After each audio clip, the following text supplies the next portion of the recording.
Got off the train in Chicago where I ran out of money, and St. Patrick's Day.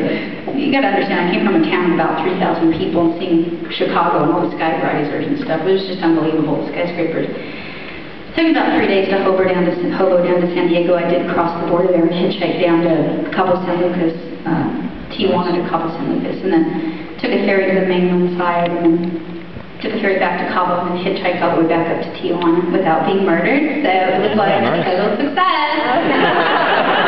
So bad. Yes, sir. So dumb.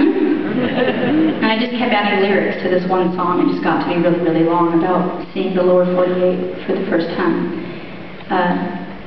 When I was 18 and moved to San Diego, I got discovered while I was living in my car. And the very first song that I ever wrote ended up becoming my first single, which was an unbelievable thing. I never dreamed that somebody would make a record on me, much less that it would actually make it on the radio. And I was so nervous in the studio I couldn't listen to myself, so the first time I finally heard myself sing this first song I ever wrote was actually on the radio, and I was driving down the road. I'll never forget it. It was on this freeway, and I pulled over on the shoulder of the road, and I just started to cry, because it really wasn't until that moment that I realized that I sang like Kermit the Frog.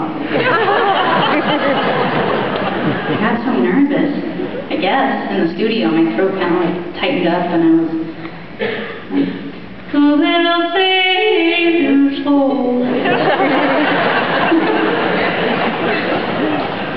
So embarrassing. It ended up being embarrassing all the way to the bank, so I can't thank you guys enough for coming tonight.